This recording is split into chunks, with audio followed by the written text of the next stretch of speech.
Chapter 2. Shadow on the Golden Belt. Etienne Morel inherited the estate in the prime of his life, at the age of 30, after his father's death. He took it as both a challenge and a reward. He was full of plans, energy, and ambition. He read books on agronomy and winemaking, ordered expensive fertilizers and the latest tools from Paris, and was never afraid to experiment. He was the first in the region to use copper sulfate to protect the vines, the first to keep detailed records of every harvest, of every change in the weather. The Golden Belt, his vineyard, was his pride, his creation, his reason for living. By his side was Isabelle, his wife, a quiet, patient woman with kind eyes and a soft voice. She loved Etienne, but sometimes she feared his obsession. She saw how he would wander for hours through the vineyard, talking to the vines, how he would stay awake at night, bent over his records. She would say to him, "You work too much, Etienne."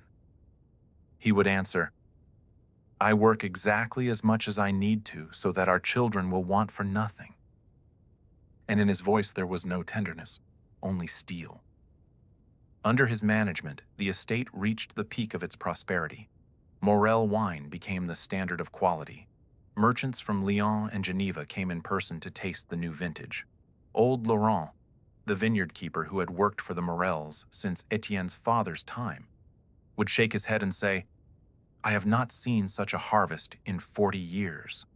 The land loves you, Monsieur Etienne." And Etienne would smile, accepting it as his due. The land loved him. He had earned it. Disaster came in the autumn of 1889. It did not come all at once, not in a single blow, but slowly, insidiously, like an illness that first disguises itself as a mild indisposition. The autumn was abnormally cold and wet. Low, heavy fogs crept along the slopes, wrapping the vines in a damp, clammy shroud. And then, when no one expected it, in mid-October, an early frost struck. Cruel, merciless, unprecedented for these parts. In one night, the temperature dropped to 10 below.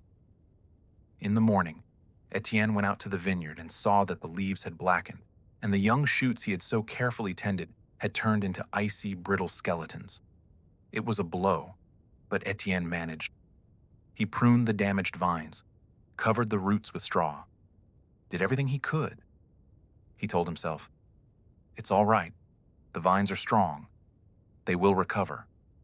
I know what to do." He was too proud to admit that nature could be stronger than his knowledge. And then came the real catastrophe. The wet, cold weather, which had persisted for weeks, created ideal conditions for the disease that the winemakers of Savoy feared like the plague: downy mildew.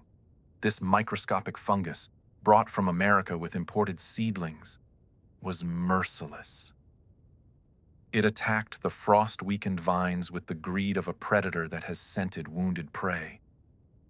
At first, oily, yellowish spots appeared on the leaves, as if someone had dripped fat on them. On the underside, the leaves were covered with a white, fluffy coating, like mold, and then the disease spread to the berries. They turned brown, shriveled, covered with a grayish film, and died before they could ripen. Clusters that had been heavy and full just yesterday turned into pitiful, dried-out skeletons. Etienne fought desperately. He sprayed the vines with Bordeaux mixture, cut away the affected shoots, did not sleep at night. Old Laurent helped him in silence, but in his eyes, Etienne saw what he feared most: hopelessness. One day, Laurent took off his hat and wiped his brow. "This is the end, Monsieur Etienne. I have seen this once before, in my youth. When the mildew comes after frost, the vines cannot survive. They are too weak." Etienne did not answer. He stood in the middle of his dying vineyard and watched as the last leaves fell to the ground, like tears. The vineyard died slowly and painfully, like a man who has been betrayed. The smell of decay, sweet and sickening, began to hang over the slope. The Golden Belt became a graveyard of dry, twisted vines jutting from the earth like bones. With the vineyard Etienne too began to fade. His face grew gaunt, his eyes sunken, his hair streaked with premature gray. The creditors, who had been patient and polite, began to show concern. Debts mounted and income dried up. The estate, which had been his pride, now hung on him like a heavy burden, threatening to crush him. But worse than the fear of ruin was the fear of shame, the dread of his ancestors, whose portraits looked down on him from the walls, the dread of his father, who had believed in him so deeply, who on his deathbed had said, "Take care of the golden belt, Etienne. It is our blood, our honor." This thought burned him from within, giving him no rest, day or night.